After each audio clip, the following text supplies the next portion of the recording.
Assalamualaikum warahmatullahi wabarakatuh. Alhamdulillah, alhamdulillahilladzi ja'ala likulli insa'in sababa wa anzalna alaina kitaba ajaba fi kulli hikmatin wa naba. Asyhadu an la ilaha illallah wahdahu la syarika lah wa asyhadu anna Muhammadan 'abduhu wa rasuluhu la nabiyya ba'da. Allahumma salli wa sallim ala nabiyyina al-karim wa ala alihi wa ashabihi wa man tabi'ahum bi ihsan ila yaumiddin amma ba'd. Kaum muslimin pemirsa yang menyaksikan program ini, para tuan guru, ajengan, para habaib yang dimuliakan Allah Subhanahu wa taala. Alhamdulillah kita bisa berjumpa dalam Zoom meeting ini. Semoga kita semuanya istiqomah di dalam menyampaikan, menyuarakan al-haq. Mudah-mudahan Allah menjaga antum semuanya. Allah memberkahi antum, umurnya, hartanya, dan seluruh yang Allah berikan kepada antum semuanya. Para orang-orang yang mulia, yang senantiasa memperjuangkan syariatnya Allah Subhanahu wa ta'ala.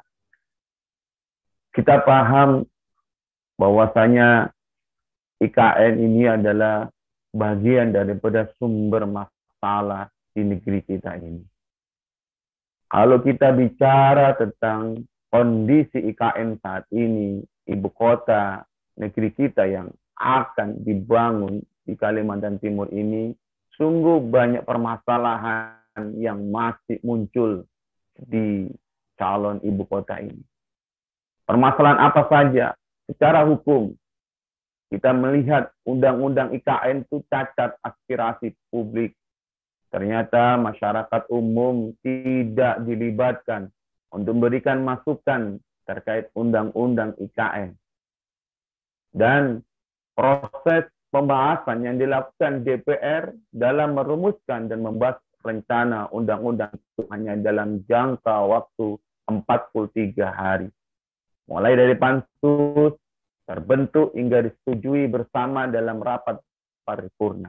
Proses legislasinya juga minim melibatkan publik. Al-ajalatu minasyaitan. Tergesa-gesa itu datangnya dari syaitan. Bahkan dalam kaidah fikih dikatakan, man istajala syai'an qabla awanihi uquban bihirmani. Barang siapa yang tergesa-gesa untuk memperoleh sesuatu yang merupakan haknya dengan cara yang haram atau tidak disyariatkan, maka dihukum dengan tidak memperoleh apa yang dia inginkan sebagai balasan dari apa yang dia lakukan tersebut. Jadi di sini kaum muslimin kita pahami bahwasanya sesuatu yang tergesa-gesa, sesuatu yang dipercepat, yang tidak melibatkan aspirasi dari masyarakat akan berpotensi melanggar hak asasi kaum muslimin, hak asasi manusia pada umumnya.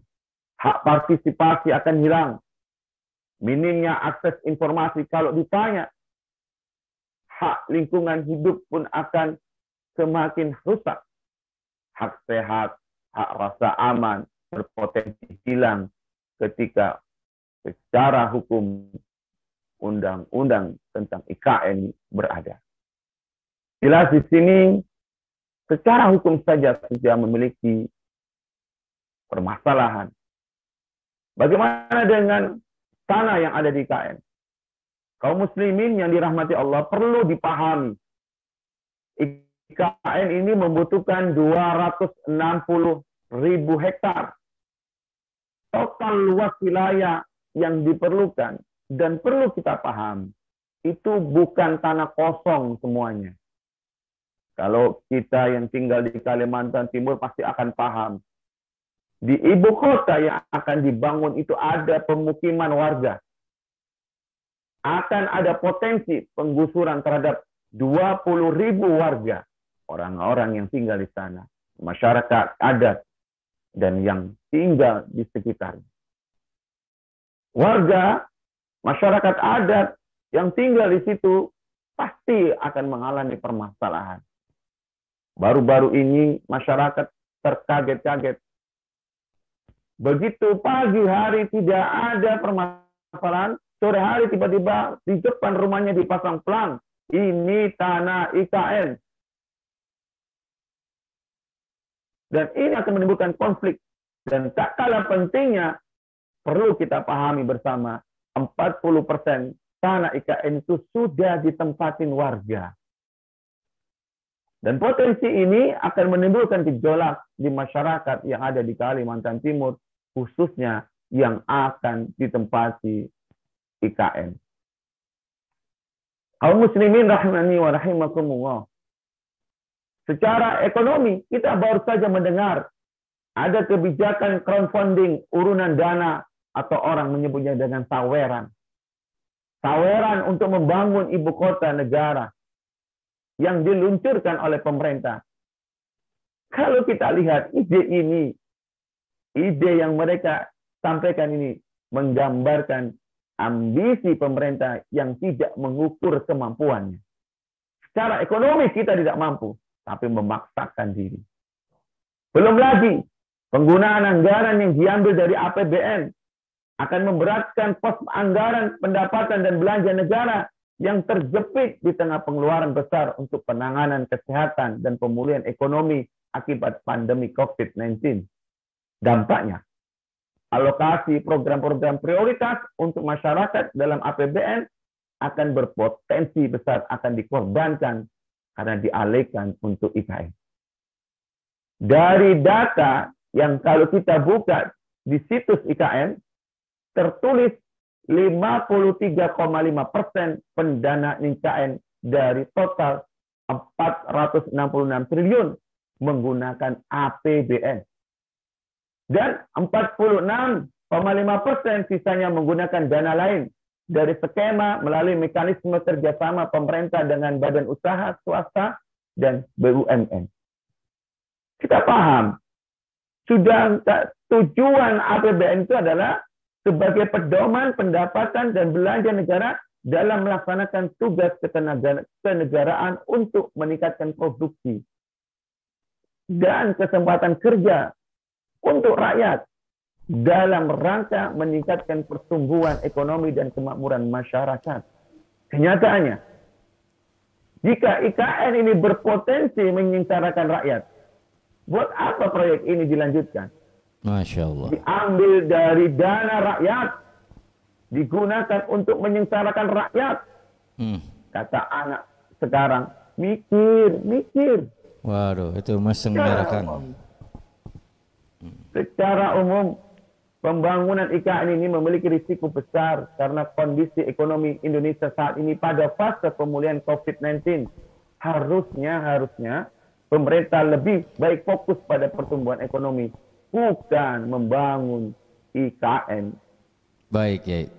Sekarang, lingkungan, bagaimana kita lihat lingkungan?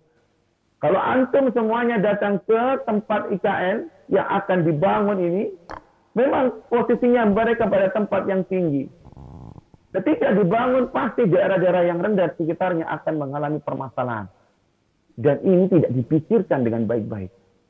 Dalam perspektif lingkungan, pemindahan IKN tidak akan selesai dalam penerapan 10 tahun ke depan, belum tentu selesai.